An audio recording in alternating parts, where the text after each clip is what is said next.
tell when was the Eiffel Tower built, why was it built, who was the architect, what was the cultural acceptance, was it controversial, in what ways, how is it viewed today? All of these things are what should be in a Wikipedia entry. What Wikipedia won't tell you, as an example, is it won't tell you 5 great restaurants near the Eiffel Tower. That belongs in a travel guide. A travel guide is not the same thing as an encyclopedia. We won't have funny poetry about the Eiffel Tower. It's a very clearly defined reference work which everyone can quite easily understand. And this is very important because it allows people who are very diverse, who come from different backgrounds, have a lot of different ideas, to work together. They come together in a spirit of neutrality to try to present things. The neutrality of Wikipedia is also incredibly important.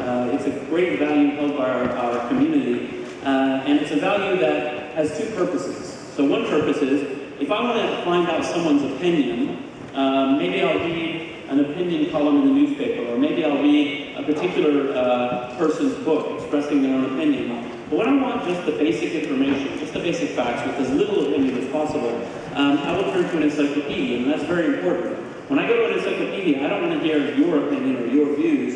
I just want to know the basic facts, and then I'll form my own opinion, my own views. So it's important in that sense that that's what an encyclopedia should be. But it's also important because, again, it helps people to work together. If we're trying to decide if a particular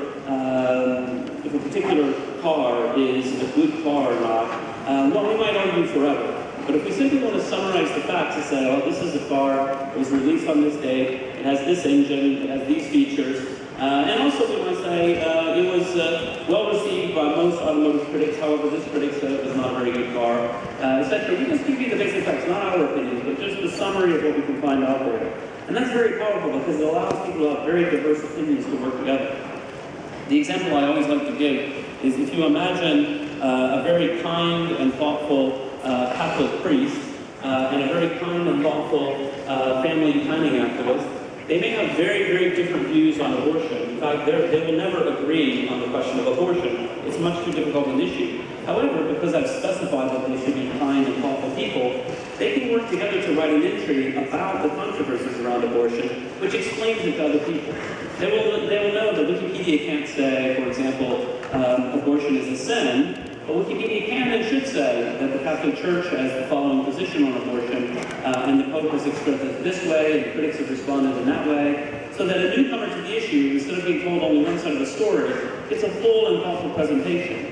When you've got kind and thoughtful people, even when they have very different ideas, they can come together and agree to say, okay, look, we're never going to agree on the subject matter, but let's at least explain what we're arguing about in a way that we both think is fair. And it turns out, surprisingly perhaps, if we spend too much time watching television debates and things like this, it turns out that most people actually completely understand this. Most people are actually very nice and normal people. And the number of people who are extremists, who really want to push an agenda, even in the neutral context, is very, very small. Of course, it's a human process, so it doesn't always work perfectly. There's always some kinds of trouble that happen. That's natural, so we have disputes in the community and we have to work those out. But overall, we find that people are really quite good at this and really quite passionate about it. It's something that once people come to understand it, they realize this is a piece that's been missing in our culture for a long time.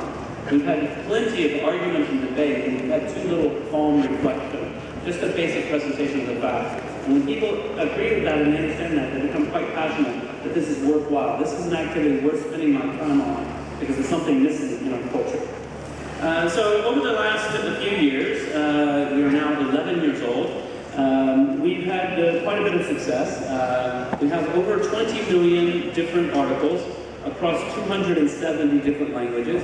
Now, me personally, I think that 270 number is really a little bit optimistic. I prefer to, that's the official count, but I prefer the number of around 200 because there are 200 languages that have at least 1,000 articles. So 1,000 articles is very small, of course. So if you look at certain languages, you'll see, okay, this language only has 1,000 entries, but that's usually where they're started. That's where you've got 5 or 10 people in the community who are very active, 20 to 30 more, who are quite active, and they begin to grow and they begin to think about how do they find friends to help with the project and so forth. So we have about 200 languages that have truly active projects. And we have many languages that have well over 1 million entries. We have English, French, 1 million entries each, and are therefore incredibly comprehensive encyclopedias that still continue to grow all the time.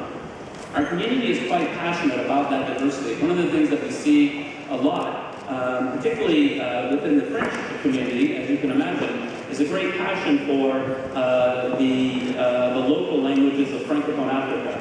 And so there are a lot of people who have done work to say in various parts of Francophone Africa, how can we help them to build up their own languages, to build up their own content online. And so they do a lot of outreach because they find local people who can speak French and then they work with them. And that's the kind of thing that is within the spirit of our community, is to be very inclusive, to integrate people from all around the world, to say, what you know is as important as what we know, so please come and help us.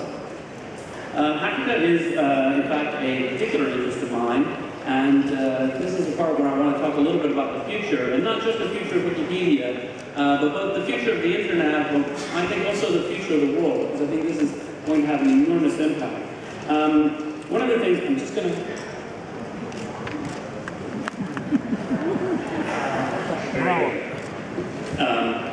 Very good. I had a very nice lunch today. It was a little salty, made me thirsty. So one of the amazing things to me is what's going on right now in Africa. This is my mobile phone. As you can see, it's a pretty normal-looking mobile phone. It's an Android-based phone. So it has apps, different apps. I can do all the different kinds of things that people do on their iPhone or their Android-based phone. And it's a little smaller than an iPhone. I can be honest with you, the screen is not quite as good as your iPhone. However, it can do video. It's not very good, but it's okay. You can see video on here. You can do all your apps. You can check the internet. You can read Wikipedia. And this phone a friend of mine purchased this phone for me in Kenya. And paid $85 for it. So for $85 today, you can get a fully functioning mobile phone in Kenya, unlocked, without a contract, and they have sold already hundreds of thousands of these in Kenya. This is a development that's come about in the last 2 years and is really accelerating. So for many, many years, people have been talking about and very excited about the concept of a $100 computer or one laptop per child. And those are very interesting projects and very interesting progress is being made there. But at the same time, the mobile phone industry is driving massive penetration of mobile phones and of the internet across Africa in a way that I think most people haven't understood. One of the things I find is that usually, maybe if you're at a cocktail party, someone will say something about the internet and Africa and cell phones, and somebody will say, oh, I know. I read a story about this in the paper, that subsistence farmers can tax to find out the price of crops in different parts of town, and they can carry their crops somewhere for a better price. Or they can report a malaria outbreak and notify the health authorities. And this is the way people are thinking about mobile phones in Africa. And you know what? That's all true. There's nothing actually wrong with thinking about those things. But when people only think about that, they're missing something incredibly important that's going on, which is that the internet is coming in a very normal and a very big way into Africa. When we look at Africa and we ask ourselves, what are the most popular websites in Africa? What are people doing in Africa when they get online? And I'll tell you what they're doing. They're doing exactly the same things that we all do. The #1 websites across Africa are Google, Facebook, Twitter, Wikipedia, local newspapers. All of the things that the Africans are doing when they come online with this kind of phone for the first time are exactly all of the normal things that we do. And I think this is really important when we think about development, and when people think about the future of Africa. For very long, there's been this view, it's an alien foreign place and it's so broken and there's no hope, and maybe we can find a way to give them some bed nets or something. But actually something much bigger is happening there.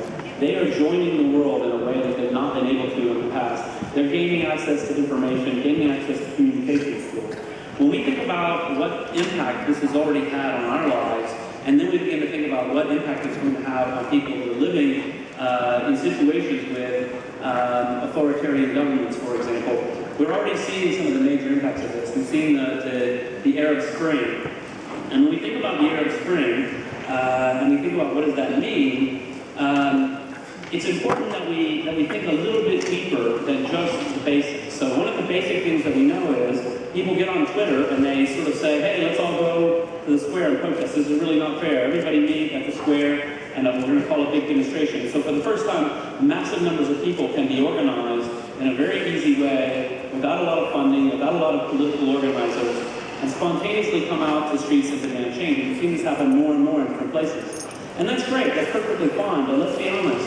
Once you come out into the street and you demand change, and the totalitarian president flees the country, we hope, after maybe he fights you for a little while, there's the hard part.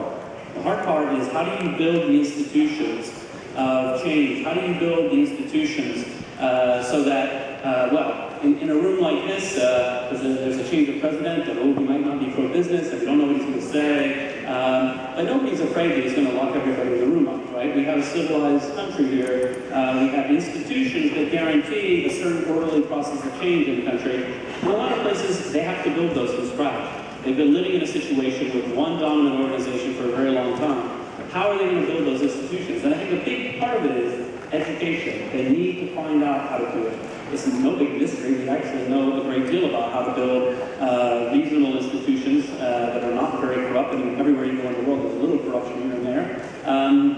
And what's really fascinating is to see, when we look at what's most popular, what are people reading all around the world? They're reading political science, they're reading history, they're reading politics. They are actually really actively, everywhere in the world, people are interested in their own politician, their own legal system, and they're thinking about these things in a deeper way than you might think if all you think about is people posting on Twitter, hey, I hate the government, let's go protest. I think this is really important and really powerful.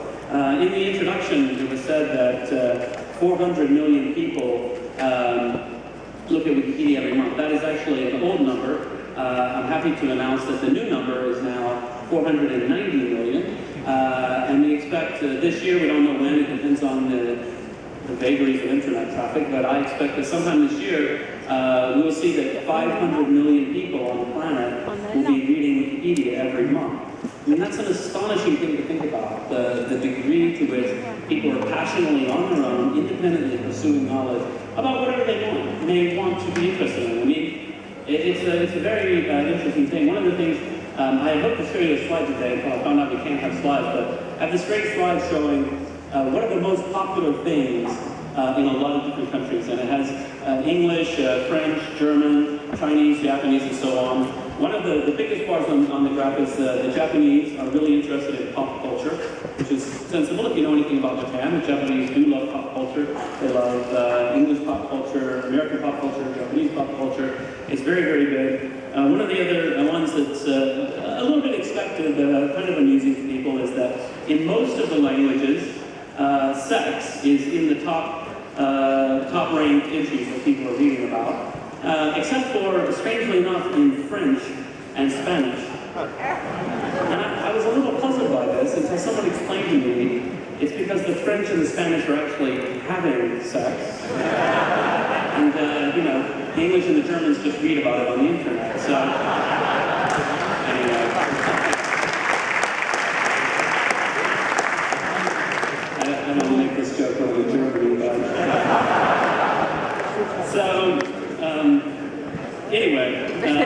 so this kind of information all across the world, people are learning things, studying things, becoming more integrated with the rest of the world in a way that was never even conceivably possible before. And it isn't just about knowing about each other's celebrities. It isn't just about getting on Twitter and complaining about things. There's really some deep and interesting community building and knowledge sharing is going on in a very distributed way that nobody is really able to even get their minds around.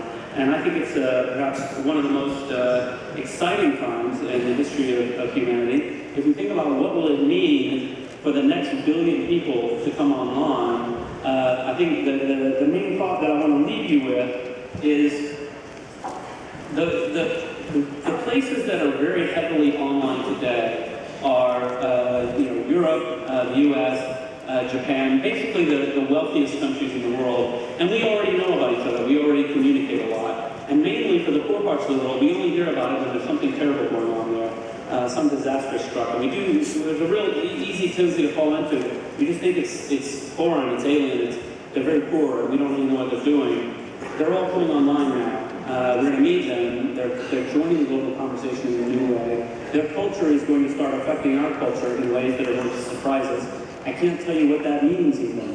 We don't know what that means yet. We don't know what kind of new, what's next after rock and roll and hip hop music. It's not going to come from the US. It's going to come from who knows where, who knows which country, who knows which little community somewhere is going to start some new trend that sweeps the globe. It's fairly astonishing to think about what has already changed and what's going to change when that next billion people come online. Well, that's the end of my prepared remarks, so thank you.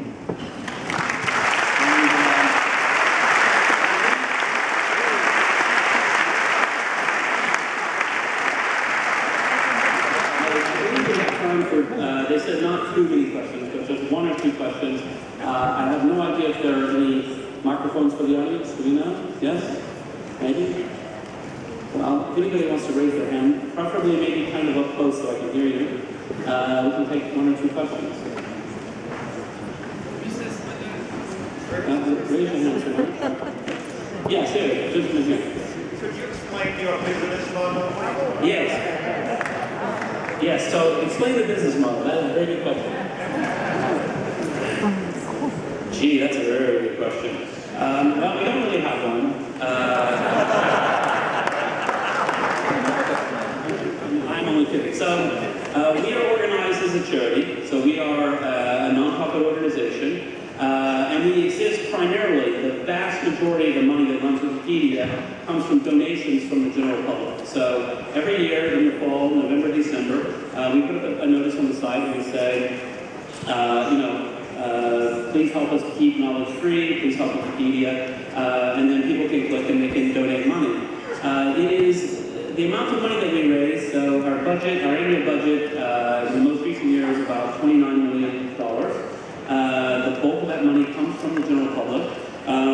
So far, we've been able to raise, every year we meet our goal in the fundraiser. Every year we try to expand our reserves a bit, because we want Wikipedia to be safe, so we try to run a very cautious organization. As a nonprofit, depending on donations, you always want to be very careful to make sure that you don't engage in expensive cost overruns.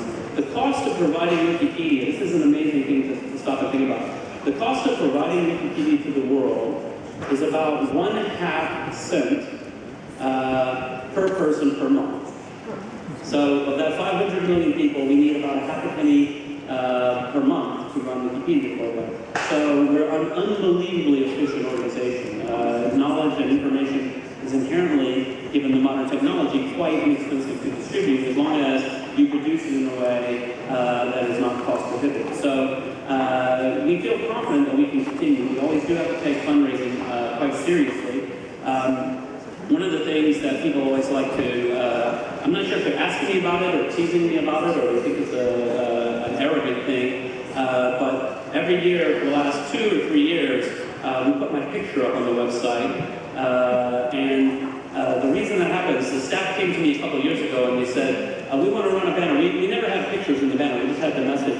And they said, we want to run a banner with your picture in it. And I said, no, I don't think that's a good idea. And they said, well, is it okay if we just test it? So I said, sure, test it. So they ran a test, and the banner with my picture brought in about twice as much money as the normal banner. We said, wow, that's amazing. So I said, well, yes, of course we have to do it, but if it brings in that much more money. I said, let's try some other people, let's try some other banner. And for the first year or two, nothing worked except for my picture. Like, it was the #1 money raiser. I think it wasn't so much my picture, it was my letter. I read a really good letter explaining why we need the money. But then last year, for the first time, I was very excited. One of our employees, Brandon, he's one of our database developers. He's got really long hair. He's like a heavy metal dude. You would never pick him out of a lineup as the guy you would want in your advertising campaign. And he brought in as much money as I did. People love giving heavy metal dude money. So I'm happy about that. We finally found something, and we've begun to become more scientific about how we do it. We do real sort of A/B testing. We put different banners up, different messages to see what does the public really respond to. In the past, we never did any of that. We just threw up a message saying, please donate. So that means we've been able to raise more money and in a shorter period of time. So it's less annoying for people, which is another goal we have. We are a nonprofit, so we don't try to maximize revenues. We simply set our plan for the year and we try to make enough money to do our plan. So we feel confident that we can continue with that business model. The reason it's quite important to us is by being free of advertising, and I'm not opposed to advertising. I have a for-profit company that has advertising. I'm not opposed to it in principle, but I don't think it's the right thing for Wikipedia. I think that is something that we can think about aesthetically, we can think about culturally. I always say, you know, if I walk into a grocery store and they say, here's a free sample of a new product, would you like to try it? I think, oh, okay, well, maybe I'll try it. I'm here, I'm shopping, I would like a new product if it's good. If I'm going over to my mother's house for Sunday afternoon and somebody knocks on the door and says, do you want some chicken? I said, weird, like, what are you doing here? I'm trying to visit my mother. Wikipedia is more like that. Wikipedia is a place, a temple of the mind, I call it. It's a place you go to learn, to think, to reflect. If you want to do commerce, that's great. I mean, I think there should be really great commerce sites. I love Amazon, why not? But it's not the place for it. The time and place. Different things in life belong in a different place. The other thing we don't want to have is that we're too dependent on any one major donor. We do have some major donors, who, by the way, we appreciate. If there are any wealthy entrepreneurs in the room who want to have a little bar named after them, we can talk. But we don't want to be dependent on any one source of money, because then you get worried about ideological influences or pressures to do different things that you don't want to do. This way the community remains very independent. We're here. The only people we have to please is the 500 million people who may donate money, and to make sure we have a good site for them. So that's our business model in a nutshell, and we're quite pleased with it. So I think that's all the time I've got.